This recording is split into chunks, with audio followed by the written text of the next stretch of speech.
وأشهد أن محمدا عبده ورسوله اللهم صل وسلم وبارك على محمد وعلى آله وأصحابه أجمعين اللهم رب اشرح لي صدري ويسر لي أمري واحلل عقدة من لساني يفقهوا قولي ولا حول ولا قوة إلا بالله العلي العظيم اللهم لا سهل إلا ما جعلته سهلا وأنت تجعل الحزن إن شئت السهلا Rabbi yassir wa la tu'assir wa atmim bil khair amma ba'd. Muka surat 38. Mensabitkan tangan. Mensabitkan tangan, menisbatkan tangan bagi Allah. Tangan di sini bukan dengan makna anggota. Dia adalah merupakan sifat. Macam kalam, samak, basar, kalam, itu sifat kan? Jadi maknanya tangan juga sebahagian daripada sifat Allah, bukan bermakna anggota. Kalau anggota jadi macam makhluk lah. Anggota dia duduk kepada jisim. Kalau kita kata anggota tangan, anggota muka, dia duduk kepada jisim, itulah yang dipanggil mujassimah, menjisimkan Allah. Musyabbihah, mentashbihkan Allah, menyerupakan Allah dengan baharu. Mumathilah, memisalkan Allah dengan baharu. Inilah yang dibahaskan oleh ulama-ulama akidah. Dia ada 3. Mujassimah maknanya menjisimkan Allah. Kita yakni menganggap Allah Ta'ala berjisim sebagai manusia. Ada anggota tangan, anggota kaki, anggota muka. Sebab itu dia bukan makna anggota, dia sifat.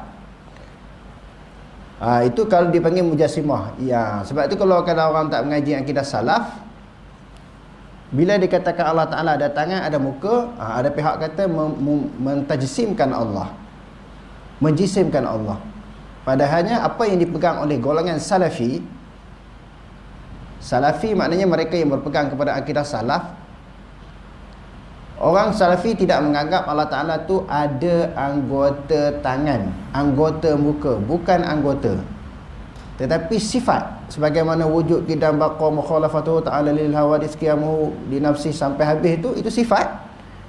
Jadi berkaitan dengan tangan juga adalah sifat tangan. Memberi, menahan. Allahu yarzuqu man yasha'u bighairi hisab. Allah Ta'ala memberi rezeki kepada sesiapa yang dikehendaki tanpa boleh dihitung. Banyak sangat rezeki yang Allah Ta'ala bagi. Itu sifat tangan pemurah. Wa qalatil yahudu yadullahi maghlulah. Orang Yahudi kata Allah Ta'ala, tangan Allah Ta'ala tu terberlenggu, sentiasa genggam. Allah Ta'ala kedekut. Orang Yahudi kata kepada Allah, Allah Ta'ala nanti kedekut. Allah jawab balik, bal yadahu mabsutatani.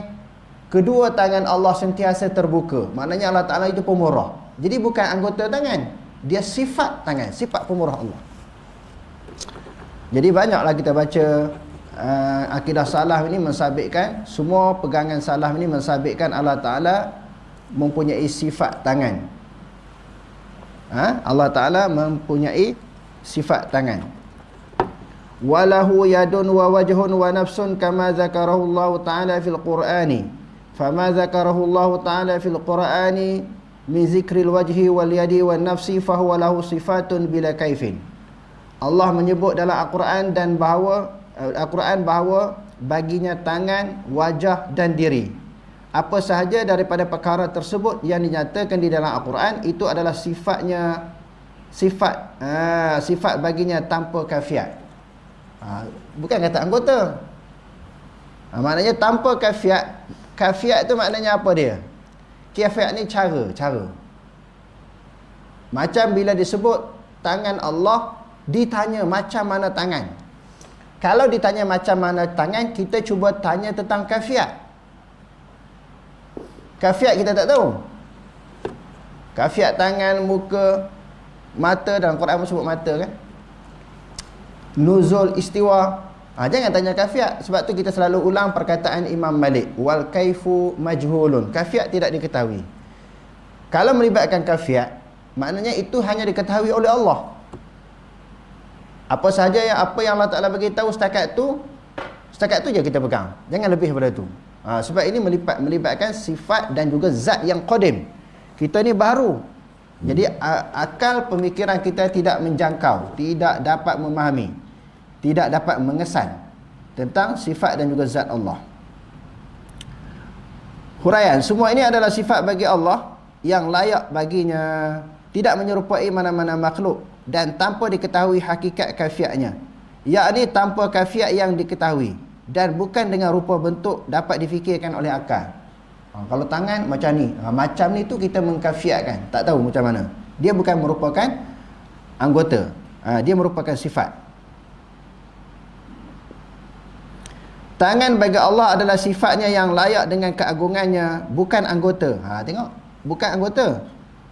Jarihah, bukan tersusun yang terbentuk, bukan dengan jenis jisim. Kalau kita kata anggota tangan, contohnya tangan kita, ada tulang, ada urat, ada kulit, ada isi. Dalam urat tu ada darah, dalam kulit tu ada darah pula. Itu yang dipanggil anggota. Anggota dia berada kepada jisim. Siapa-siapa yang kata macam tu, maknanya dia telah mentajsimkan Allah, menganggap Allah Ta'ala berjisim. Mukhalafatuhu ta'ala lil hawadis, bersalahan Allah Subhanahu wa Ta'ala daripada segala yang baharu. Jadi sifat, saya ulang banyak kali, dia adalah sifat, dia bukan anggota. Antara ayat-ayat Quran yang mensabitkan perkara ini ialah, ya iblis ma mana'aka an tasjuda lima khalaqtu biyadai astakbarta am kunta minal 'alin. Allah berfirman, wahai iblis, apa yang menghalangmu daripada turut sujud kepada Adam yang aku telah ciptakannya dengan tanganku? Adakah engkau berlaku sombong, takbur, ataupun engkau daripada golongan orang yang tinggi? Tinggi ni orang yang sombong, belagak, ego. Sebab tu dia tak nak sujud kepada Nabi Adam walaupun diperintahkan oleh Allah. Sebab di dalam ayat yang lain, iblis kata, khalaqtani min nar wa khalaqtahu min tin. Kau jadikan aku daripada tanah, kau jadikan Adam daripada api. Kau jadikan aku daripada api, kau jadikan Adam daripada tanah. Jadi api lebih mulia daripada tanah. Aku tak layak nak sujud kepada jenis bangsa yang jadi daripada tanah yang hina. Aku daripada api. Maka dia sombong. Sebab tu Allah Ta'ala kata, aba wastakbara wa kana minal kafirin. Dia enggan dan dia takabur, dia termasuk daripada kalangan orang yang kafir. Dan ayat waqalatil yahudu yadullahi maghlulah wallat aydihim wa lu'inu bima qalu bal yadahu mabsutatani yunfiqu kaifa yasha. Dan orang-orang Yahudi berkata, tangan Allah terbelenggu, bakhir, kikir. Tangan mereka lah sebenarnya yang terbelenggu, dan mereka pula dilaknat dengan sebab apa yang mereka telah katakan itu. Bahkan kedua tangan Allah sentiasa terbuka, nikmatnya sentiasa melimpah-limpah. Itu maksud tangan Allah sentiasa melimpahkan rezeki kepada manusia. Dia membelanjakan, dia belanjakan, yakni dia limpahkan sebagaimana yang dia kehendaki. Maknanya Allah Ta'ala bagi rezeki yang melimpah-limpah. Memanglah rezeki Allah Ta'ala ni kalau kita nak kira, kalau kita nak hitung, nak bilang, Allah Ta'ala kata apa? Wa in ta'uddu ni'matallahi la tuhsuha. Kalau sekiranya kamu nak hitung, kamu nak kira, nak bilang nikmat Allah Ta'ala sekali-kali tak boleh nak kira. Terlalu banyak. Ini adalah menunjukkan sifat tangan, sifat pemurah, sentiasa memberi. Nampak? Sentiasa memberi. Dan ayat wa ma qadarullah haqqa qadrih wal ardu jami'an qabatuhu yaumal qiyamah wal ardu jami'an qabdatuhu yaumal qiyamati was samawati muttawiyatun biyaminih subhanahu wa ta'ala amma yusyrikun. Dan mereka yang musyrik tidak menghormati Allah dengan penghormatan yang sewajibnya diberikan kepadanya. Sedang bumi seluruhnya pada hari kiamat dalam genggamannya, dan langit tergulung dengan kekuasaannya. Maha sucilah dia yang tertinggi keadaan daripada apa yang mereka sekutukan. Surah Az-Zumar ayat 67. Tidak ada pada manusia ilmu tentang kafiat yang hakiki bagi sifat-sifat Allah, meskipun dia cuba mengkaji dan membahaskannya. Tiada pada manusia teropong yang dapat menembusi alam ghaib. Zat Allah ghaib, sifat Allah ghaib. Ghaib ni maknanya sesuatu yang kita tidak dapat kesan dengan panca indera kita. Nak lihat dengan mata, dengar dengan telinga, rasa sentuh dengan tangan, tak boleh sebab dia qadim. Jadi kalau macam tu nak faham macam mana? Serahlah kepada Allah. Sebab tu mempelajari dan juga mendalami akidah salaf ini sangat senang. Kita tak payah pening, tak payah berserabut pemikiran kita. Kita dapat senang dengan mudah. Macam mana cara mudahnya? Yang kita tak tahu, serah kepada Allah. Zat dan sifat Allah Ta'ala hanya diketahui oleh diri dia sendiri. Apa saja yang dia beritahu, yang tu sahaja kita terima, kita pegang, kita pelajari, kita beriktikad, kita beriman dengannya. Apa-apa yang Allah Ta'ala tak beritahu, habis. Tak perlu kita nak bedah siasat. Sebab itu tentang sifat Allah. Allah Ta'ala sendiri yang lebih mengetahui. Takwilan makna asal sifat. Kadang-kadang orang takwil terlalu banyak kerana seolah-olah takut menyerupakan Allah dengan sesuatu yang baru. Dia takwil ikut selagi mana di dalam akal dia mengatakan itu menyerupai, tasyabuh, maka dia takwil. Takwil macam ni, takwil macam ni, takwil macam tu. Berbagai-bagai takwilan ditakwil untuk nak hilangkan tashbih di dalam pemikiran dia. Sedangkan dalam pemikiran kita tak perlu kita membayangkan. Membayangkan begini-begini tak boleh. Itu serah kepada Allah. Takwilan makna asal sifat. Wala yuqalu inna yadahu qudratuhu aw ni'matahu. Qudratuhu aw ni'matuhu li'anna fihi ibtal as-sifati. Wa huwa qalu ahli al-qadari wal i'tizali. Walakin yadahu sifatuhu bila kaifin. Tidak sepatutnya dikatakan bahawa tangannya itu kudratnya ataupun nikmatnya. Tangan ditakwilkan dengan kudrat, wajah ditakwilkan dengan zat, nuzul ditakwilkan nuzul rahmat ataupun nuzulul malaikah. Istawa dengan makna apa dia? Menguasai, mengurus. Istaula maknanya memerintah. Tak ada takwilan-takwilan yang macam tu. Kalau bagi Hanifah dia tak takwil macam tu. Huraian, ini merupakan sanggahan terhadap mereka yang mahu menetapkan makna tangan sebagai kuasa kudrat dengan setetap-tetapnya. Tangan dengan makna kuasa. Jadi bagi Abu Hanifah tak. Yang mentakwilkan itu adalah golongan apa? Khalaf. Jadi kita terima dah, kita dah bagi tahu kan. Akidah ni dia dua aliran. Sama ada salaf, iaitu pegangan Nabi dan para sahabat, ataupun khalaf, pegangan akidah yang diketengahkan oleh Abu Hasan Asy'ari, Abu Mansur Al-Maturidi. Jadi dia ada dua. Sebab tu kita kata dalam bab akidah ini, dia ada furu', dia ada usul. Usul tu tentang zat. Kita kena terima zat Allah Ta'ala tu, rukun iman, rukun Islam tu. Masalah usul tak boleh ditolak. Adapun masalah furu' boleh berlaku perbezaan. Kita raikan perbezaan. Sebab itu dah ada dalam kitab-kitab akidah ni tentang khalaf dan salaf. 1000 tahun lebih dah berbeza. Takkan sehari dua ni kita boleh selesaikan untuk mendamaikan antara dua pihak, dua golongan ini. Tidak mungkin. Cuma kita duk mengaji ni, pertamanya kita nak faham akidah salaf macam ni. Dan itu yang kita nak pegang. Kita duk mengaji akidah Imam Mazhab ini, dah kita belajar apa dia? Husn akidah tak. Lepas tu kita belajar lagi syarah usul sunnah, kasyfus subhah. Kita dah belajar apa dia? Akidah Imam Syafi'i. Yang dikarang oleh Imam Hakkari. Banyak dah, 4-5 buah kitab dah kita tamat.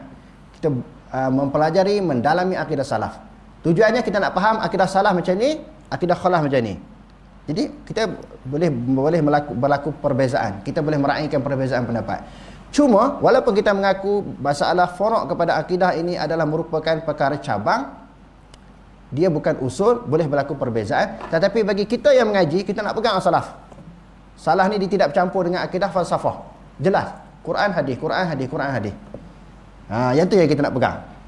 Sebab tu kita banyak baca, kita banyak membaca dan juga mempelajari kitab-kitab tentang pegangan akidah salaf. Jadi insya-Allah habis kitab ni masuk kitab yang kedua pula, akidah salaf. Okey. Huraian, ini merupakan sanggahan terhadap mereka yang mahu menetapkan makna tangan sebagaimana kuasa kudrat setetap-tetapnya. Imam Abu Hanifah mengisyaratkan bahawa hendaklah difahami secara zahir tanpa takwilan atau ayat-ayat Al-Quran yang menyebutkan sifat-sifat Allah seperti Seperti innal ladzina yubayyi'unaka innama yubayyi'una Allah yadullahi fawqa aydihim. Sesungguhnya orang-orang yang memberi pengakuan taat setia kepadamu wahai Muhammad untuk berjuang menentang musuh, mereka sebenarnya memberikan pengakuan taat setia kepada Allah. Tangan Allah di atas tangan mereka, memberi taat setia itu. Suratul Fath ayat 10. Dan ayat wa yabqa wajhu rabbika dzul jalali wal ikram. Dan akan kekallah wajah Tuhanmu yang mempunyai kebesaran dan kemuliaan. Surah Rahman ayat 27. Allah menukilkan kata-kata Nabi Isa alaihissalam, ta'lamu ma fi nafsi wa la a'lamu ma fi nafsik. Engkau mengetahui apa yang ada pada diriku, sedangkan aku tidak mengetahui apa yang ada pada dirimu. Surah Al-Maidah ayat 116. Asal makna perkataan tersebut diketahui, tetapi hakikat sifatnya tidak diketahui. Asal makna yadun tahulah makna tangan, tetapi bukan anggota. Wajhun tu muka, tapi bukanlah muka dengan makna anggota muka, tetapi dia sifat muka. Jadi asal makna perkataan itu, ayat-ayat mutasyabihat semua kita tahu makna dia. Tentang makna kita tahu.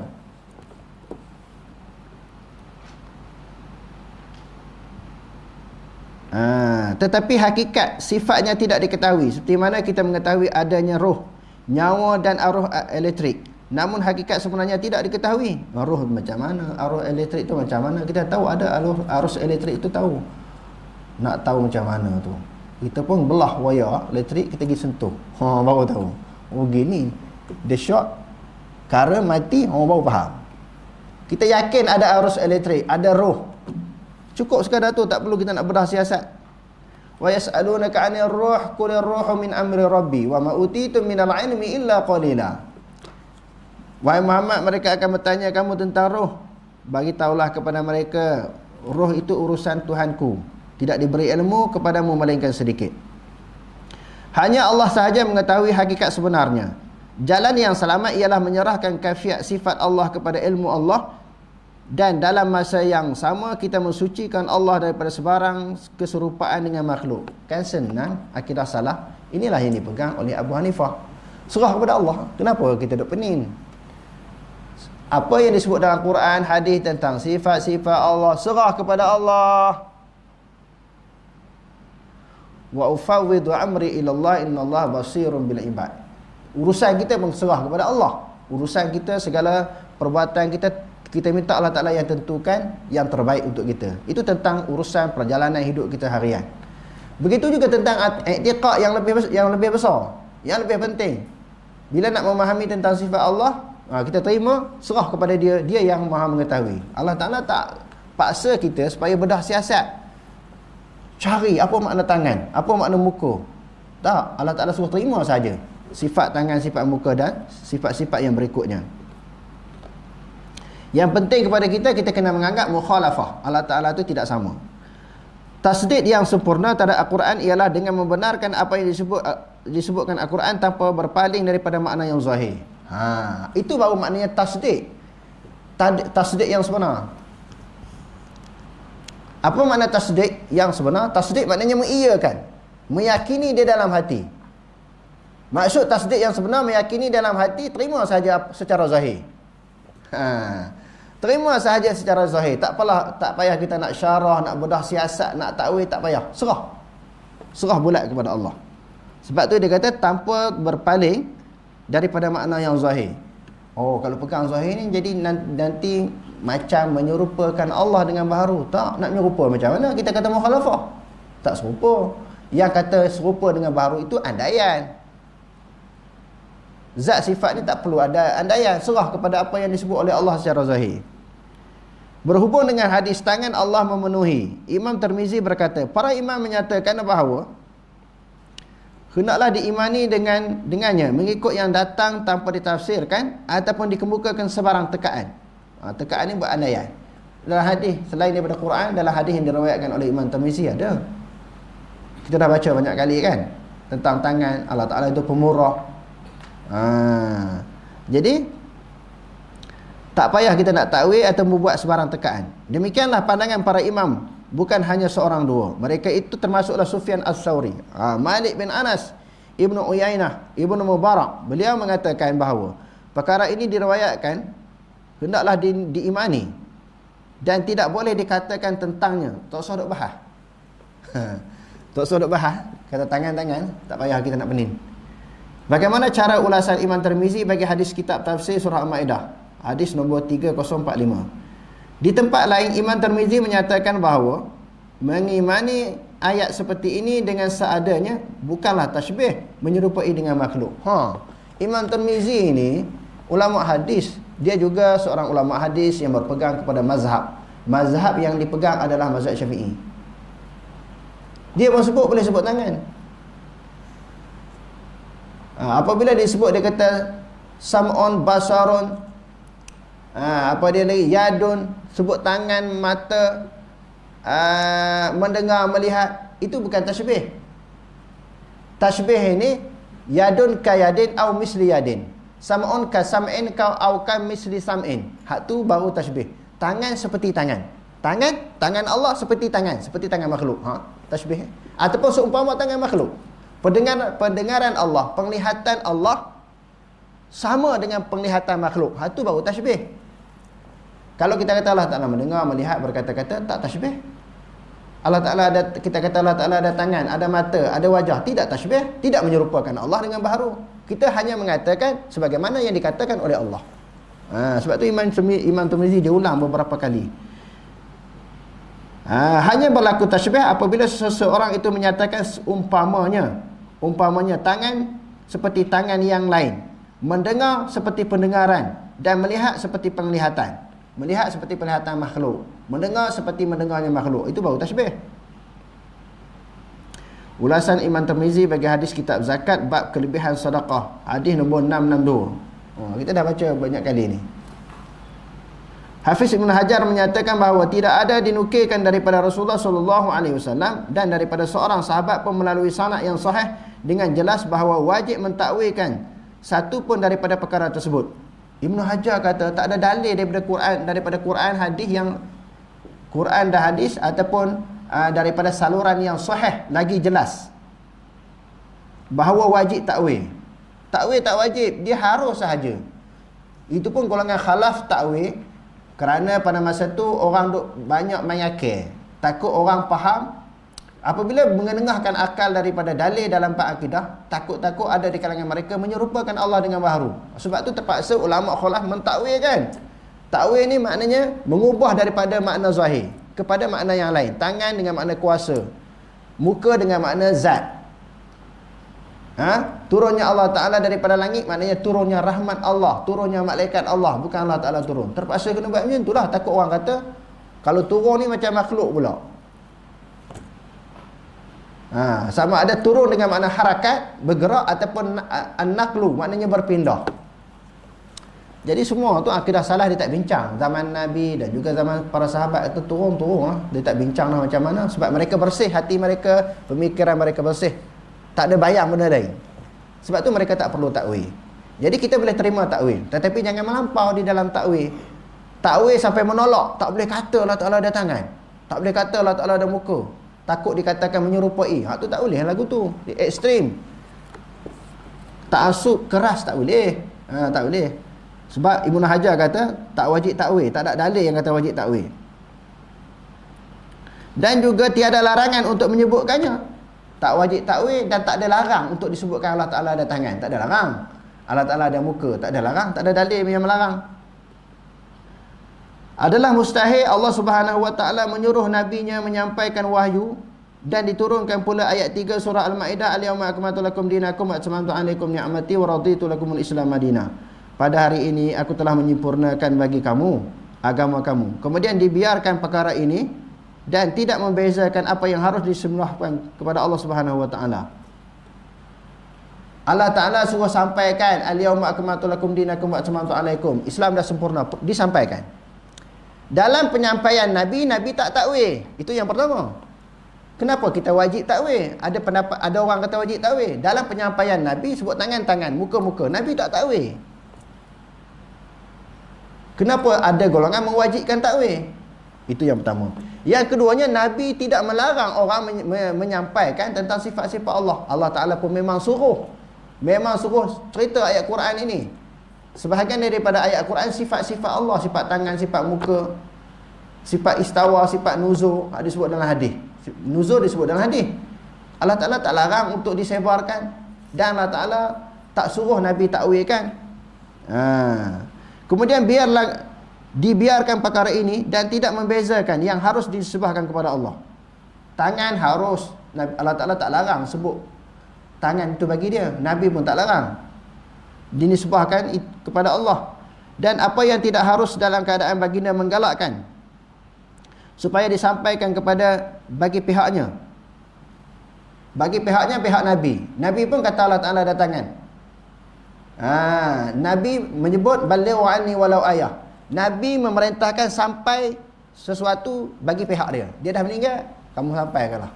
Di antara apa yang perlu disampaikan bagi pihak Nabi, Allah Ta'ala ada tangan. Nabi tak larang untuk disampaikan kepada umat yang Allah ada tangan. Tetapi tangan di situ bukan dengan makna jisim ataupun anggota.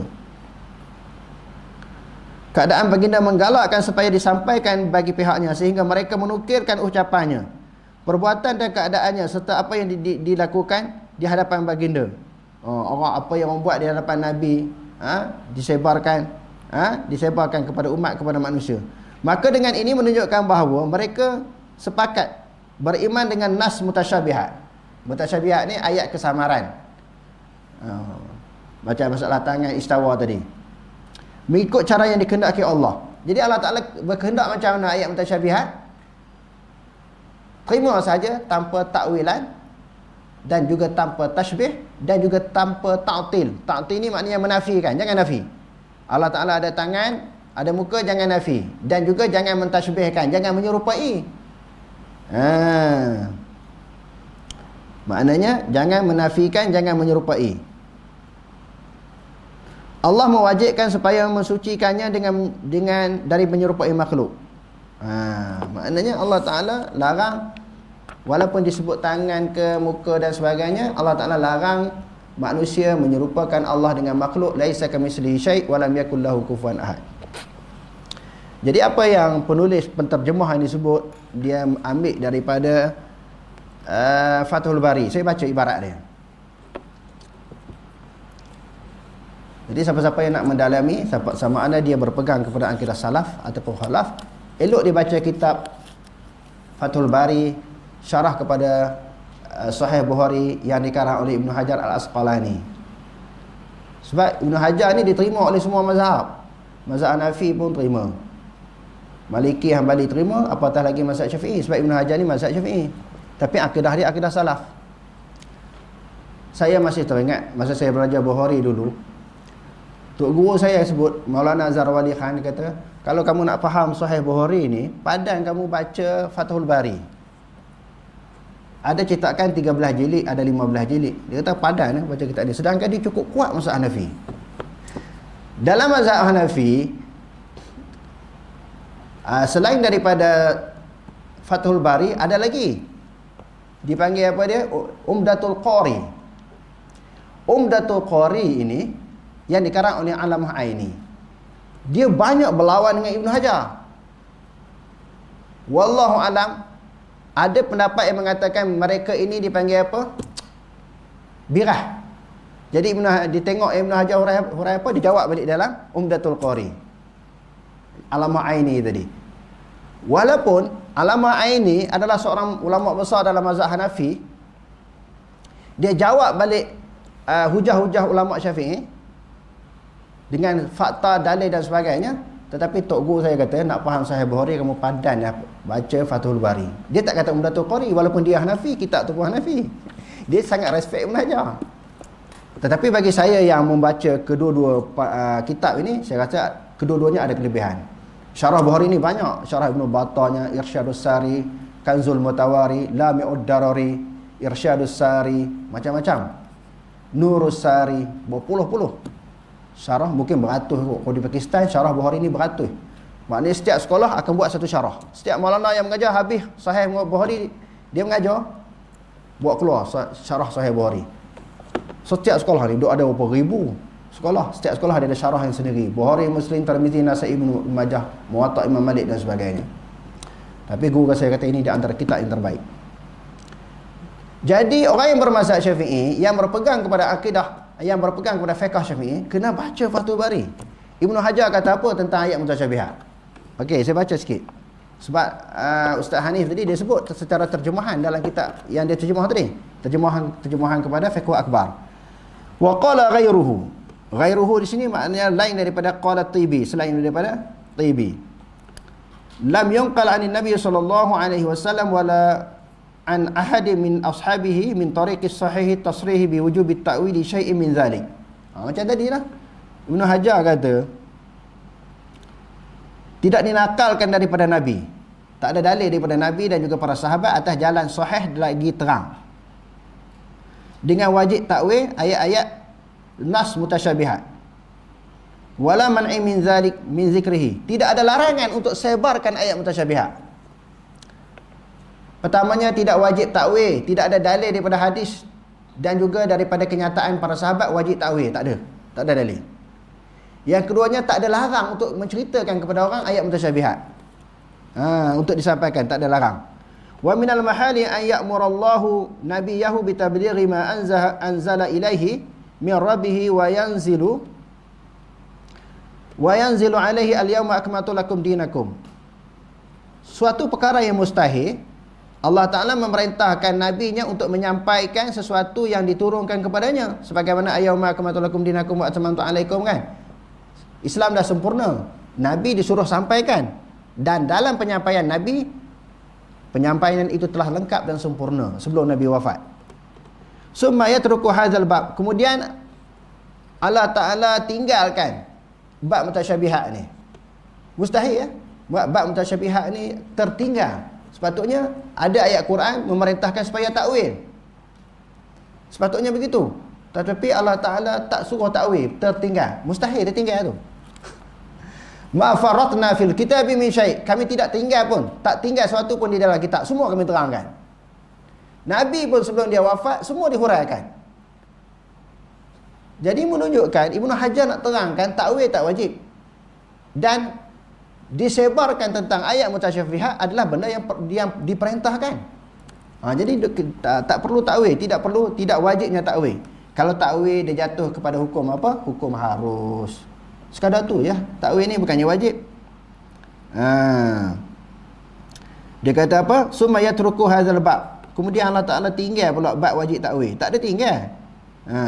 Fala yumayyizu ma yajuzu nisbatuhu ilaihi mimma la yajuzu ma'a haddihi ala tablighi anhu biqauli liyuballigha syahidul al-ghaibah. Sedangkan Nabi kata hendaklah sampaikan daripadaku orang yang menyaksikan kepada orang yang ghaib.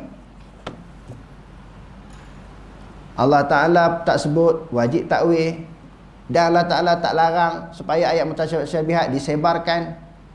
Nabi sendiri pun suruh sampaikan kepada orang dalam keadaan Nabi tak suruh takwil ayat mutasyabihat dan Nabi tak larang supaya disebarkan. Jadi tak perlulah kita nak takwil, maknanya tak perlu dengan makna tak wajib kita takwil dan tidak menjadi halangan untuk kita sebarkan ayat mutasyabihat. Hatta naqalu aqwalahu wa af'alahu wa ahwalahu wa sifatihi mimma fu'ila bihadratihi. Sehingga orang menakalkan perkataan Nabi, perbuatan Nabi, hal keadaan dan sifat Nabi, sesuatu yang dilakukan di hadapan Nabi. Sesuatu yang berlaku di hadapan Nabi semua orang sebarkan. Orang buat apa di hadapan Nabi? Yang orang sebut kalau di sudut ilmu hadis ni dipanggil apa dia? Dipanggil ikrar. Perkataan Nabi, perbuatan Nabi dan sesuatu yang berlaku di hadapan Nabi semua disebarkan kepada orang.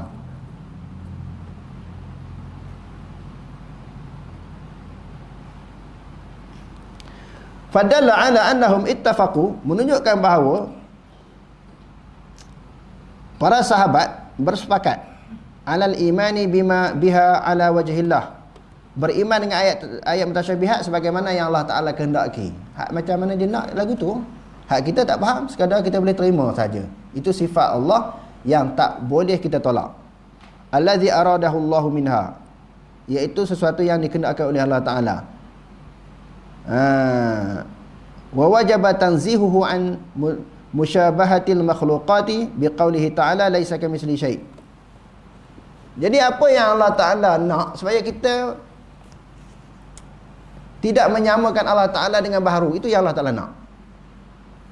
Laisa kamitslihi syai'. Allah Ta'ala tak sama dengan sesuatu. Yang tu ya kuncinya.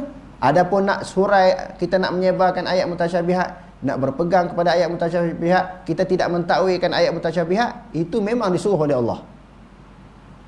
Cuma Allah Ta'ala sebut dalam ayat yang kita bacakan tadi, Allah Ta'ala tu tak sama. Sebutlah apa pun tak sama.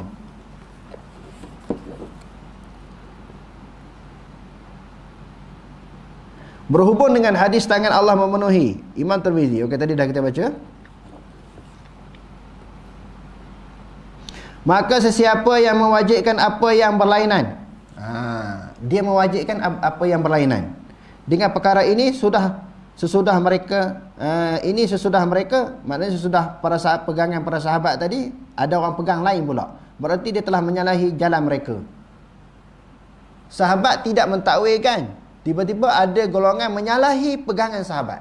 Menyalahi pegangan sahabat, maka bercanggahlah dengan apa yang dipegang oleh sahabat. Fathul Bari jilid 15. Di sini jilid 15, yang saya ni jilid 13 kerana cetakan yang berbeza. Babu qaulillahi ta'ala walitusna'a ala aini. Sifat muka dan redha. Wa ghadabuhu wa radahu wa sifatani min sifatillahi ta'ala bila kaifin. Kemurkaan, keredaannya adalah sifat-sifatnya tanpa cara diketahui, yang diketahui. Okey, sebelum masuk tajuk baru ni ada soalan tak? Kok saya baca banyak ni, kok tak jelas, tak faham, keliru. Ada soalan? Adik tengok yang live tu ada soalan tak? Kalau tak ada, kita terus sambung. Kalau ada, kita jawab dulu.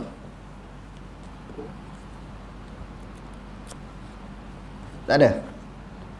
Yang hadir di sini pun tak ada soalan. Okey, tak ada, kita sambung.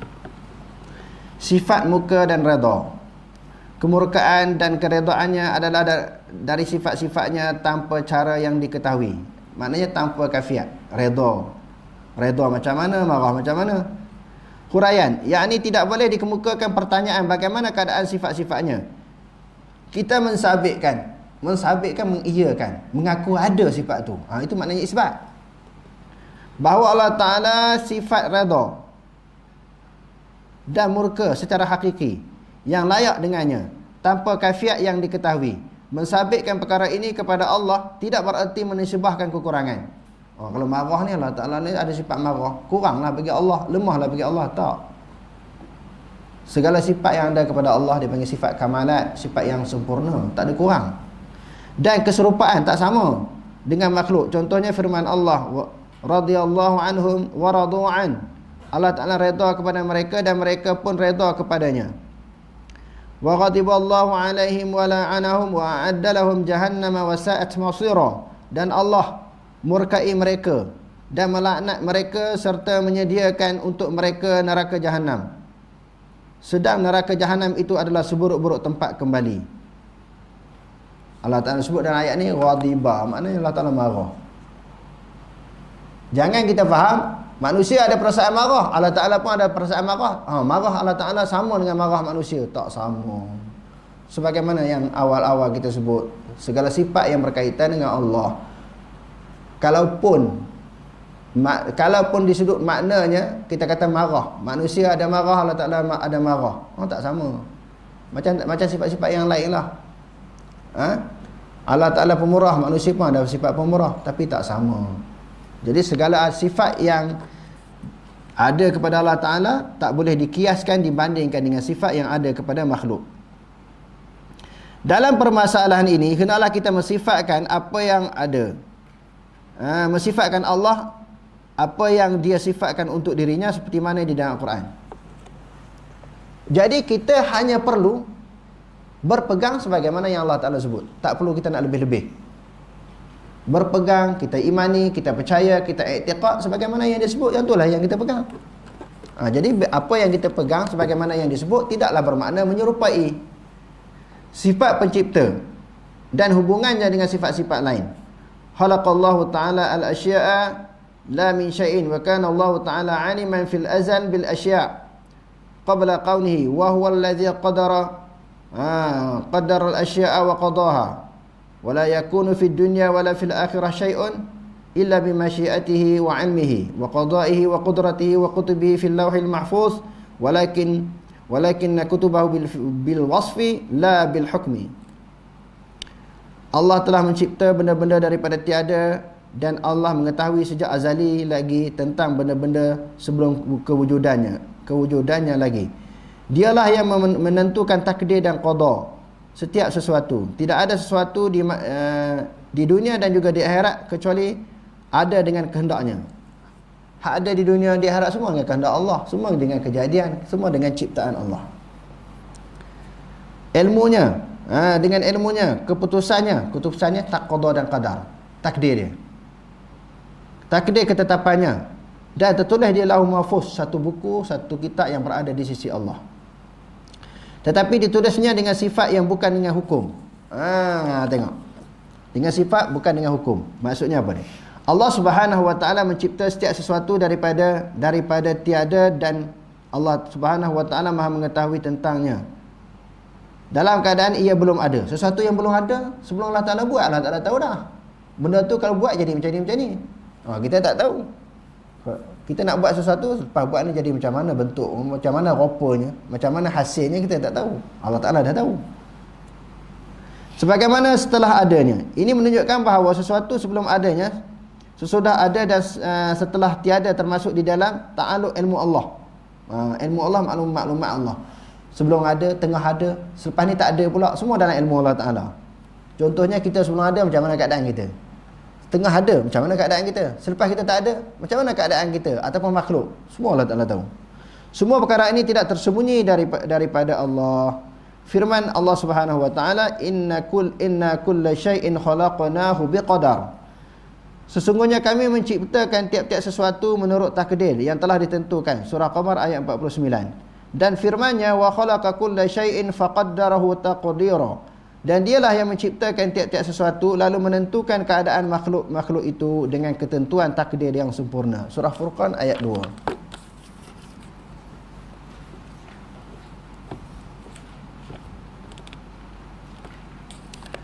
Empat peringkat iman dengan qada dan qadar. Berdasarkan kepada keadaan ini, terdapat 4 peringkat dalam beriman dengan qada dan qadar. Pertama, beriman dengan Allah Subhanahu wa taala yang azali tentang segala sesuatu sebelum kewujudannya, termasuk perbuatan hamba yang sebelum dikerjakan. Maknanya sebelum kita buat benda yang tertulis di azali itu, Allah Ta'ala dah tahu dah akan berlaku begini-begini. Keduanya Allah mencatatkan dalam Lauhul Mahfuz. Yang ketiganya beriman dengan kehendak yang meliputi segala makhluk dan kudratnya yang maha sempurna. Yang keempat, Allah mengadakan sesuatu makhluk dan perbuatan-perbuatan mereka, dialah pencipta makhluk. Perbuatan makhluk Allah Ta'ala cipta.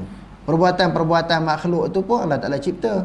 Berjalan, tidur, berlari, duduk, berdiri. Perbuatan itu pun Allah Ta'ala buat. Takdir yang tertulis. Hakikat takdir yang tertulis itu adalah keterangan tentang apa yang akan terjadi. Bukan sebagai perintah arahan supaya terjadi. Bukan maknanya, sebab tu dia kata bukan sebagai hukum. Nak tadi dia sebut. Takdir ketetapannya tertulis di Lauhul Mahfuz, tetapi ditulisnya sifat itu bukan sebagai hukum. Maknanya ketentuan dia. Ketentuan dia. Dia kata di sini, sebagaimana adalah makhluk yang ditekan oleh permasaan. Maknanya bukan mesti Allah Ta'ala buat lagu tu sebagai hukum, bukan mesti dia buat. Berdasarkan kepada kehendak dan iradah dia, tu pulang kepada dia. Macam ni buat manusia, mesti ke kena buat manusia? Tak mesti. Bukan hukum mesti dia buat, harus bagi dia. Hakikat takdir yang ditulis itu adalah keterangan tentang apa yang akan terjadi, bukan sebagai perintah, arahan seperti terjadinya demikian. Bukan sebagai perintah, maknanya ada orang paksa tulis, mewajibkan Allah Ta'ala buat makhluk, mewajibkan mematikan, mewajibkan menghidupkan semula. Tak. Sebagai suatu takdir, bukan suatu perintah kepada Allah. Sebagai contoh, terjadi maksiat pada hamba itu ditulis bukan sebagai apa yang telah diarah supaya dilakukan, tetapi apa yang dilakukan nanti dengan pilihan dan usahanya. Allah Ta'ala tulis seseorang hamba buat maksiat, bukan diarah buat maksiat. Bukan dia perintah buat maksiat, dia tulis dia. Benda ni akan berlaku. Sebab itu pilihan hamba. Allah Ta'ala menentukan sesuatu berdasarkan kepada pilihan. Depan kita ada dua hidangan. Satu kita kata dodoi, bubur Ashura ke dodoi ke. Satu lagi selungguk lagi tek lembu. Berapa lebih kurang je. Kalau dia ejah lebih kurang. Kita nak ambil makan tu, tangan kita nak pergi ke mana? Pergi kita ambil dodoi. Allah Ta'ala takdir lah. Situ sebab pilihan kita. Nak pergi ambil tek lembu tadi. Takdir juga. Takdir berdasarkan kepada pilihan. Sebab itu orang buat dosa lalu dicampur dalam neraka, dia nak kata ini takdir Allah. Tak boleh. Sebab dia ada usaha. Di situ menunjukkan peranan hati, peranan akal untuk menimbang, menilai, mengukur yang mana betul, yang mana salah. Kalau tidak jadi macam lalang. Ke arah mana angin bertiup, utara, selatan, timur, barat, ke itu dia pergi. Maka manusia bukan begitu. Dia ada akal, dia ada hati. Sebab tu afala ta'qilun, afala tatafakkarun. Dia suruh berfikir. Nak menentukan sesuatu itu berdasarkan pilihan. Pilihan itu daripada fikiran. Daripada pilihan kita sendiri kerana kita berfikir ke arah itu. Jadi kalau ditakdirkan orang buat maksiat, buat salah, jangan kesalahkan Allah. Akhirnya Allah Ta'ala sumbangkan dalam neraka. Nak buat macam mana, dah takdir macam ni. Banyak orang sebut macam tu. Nak buat macam mana, dah takdir macam ni. Dia tu seolah-olah manusia tak ada peranan. Allah Ta'ala pula yang salah. Itu orang yang putus asa, putus harap. La taqnatu min rahmatillah. Jangan kamu berputus asa dengan rahmat Allah. Boleh faham nak qada-qada ni kan? Jangan nak menyalahkan Allah. Takdir tu berdasarkan pilihan kita. Tuan-tuan datang mengaji petang ni, daripada rumah tu datang, Allah sampai ke sini. Allah Ta'ala takdirkan tuan-tuan datang ke sini berdasarkan kepada apa? Pilihan. Kalau tuan-tuan tak datang boleh tak? Boleh. Sebab apa? Pilihan tak datang. Datang pun takdir, tak datang pun takdir. Takdir itu berdasarkan pilihan kita sendiri. Jangan nak menyalahkan Allah. Sebab tu buat syurga neraka berdasarkan pada pilihan. Kan para sahabat kata, wahai Rasulullah, bila Rasulullah cerita tentang semua nasib manusia telah ditentukan oleh Allah berdasarkan kepada qada dan qadar Allah. Lalu sahabat tanya Rasulullah, afala nattakilu ya Rasulullah. Kalau kita mengaji hadis-hadis berkaitan dengan qada qadar kan, Rasulullah cerita semua apa yang berlaku ni adalah takdir Allah. Sahabat kata, kalau begitu afala nattakilu ya Rasulullah. Mengapa kita tak berserah saja kepada Allah? Tak perlu kita beramal lagi. Kalau dah ditentukan seseorang, nasib dah ditetapkan oleh Allah, dia ahli syurga. Tak payah lagi nak buat ibadat. Buat ibadat pun dia dah confirm masuk syurga. Apa perlu berletih-letih buat ibadat? Sebab nasib dah ditentukan oleh Allah. Kalau dia ahli syurga, buat ibadat merugi je. Dah Allah Ta'ala tetap dah. Penghujung kesudahannya adalah neraka. Buat apa buat ibadat? Sahabat kata, afala nattakilu ya Rasulullah. Kenapa tak berserah je? Kalau takdir itu dah semua ditentukan oleh Allah. Lalu Rasulullah SAW menjawab, afa kullu muyassarin lima khuliqa lahu. Setiap sesuatu yang dimudahkan baginya, iaitu sesuatu yang berdasarkan kepada pilihannya, sesuatu yang dijadikan untuknya. Maksudnya seseorang yang dicatatkan dia itu ahli syurga, jalan-jalan ke syurga itu dibuat mudah. Ngaji, baca Quran, bertaubat, sembahyang berjemaah jadi mudah. Kalau orang yang memudahkan amalan jahat, Allah Ta'ala mudahkan jalan masuk neraka. Salah siapa? Ketentuan Allah tu berdasarkan pilihan dia. Bila dia banyak buat ibadat, buat baik, Allah Ta'ala mudahkan jalan-jalan masuk syurga. Kalau dia banyak buat amalan jahat, Allah Ta'ala mudahkan jalan masuk neraka. Sebab pilihan dia. Macam mana nak salah Allah Ta'ala? Nampak? Allah Ta'ala takdirkan berdasarkan pilihan.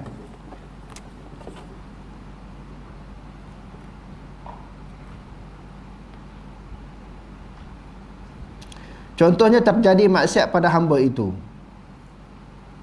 ditulis bukan sebagai apa yang dia diarah supaya lakukan. Bukan Allah Ta'ala suruh arahkan dia buat maksiat. Tetapi apa yang akan dilakukan nanti dengan pilihan dan usahanya, pilihan hamba itu sendiri. Silap dalam memahami perkara menyebabkan seseorang itu terjemuh dalam kefahaman Jabariyah. Fahaman Jabariyah ni terpaksa Allah Ta'ala takdirkan lagu tu, iaitu fahaman yang mengatakan bahawa manusia adalah makhluk yang ditekan oleh pemaksaan dan tidak ada pilihan untuknya. Semua takdir Allah, baik buruk semua Allah Ta'ala. Tak ada usaha dia sendiri, tak ada pilihan dia sendiri. Wallahu a'lam.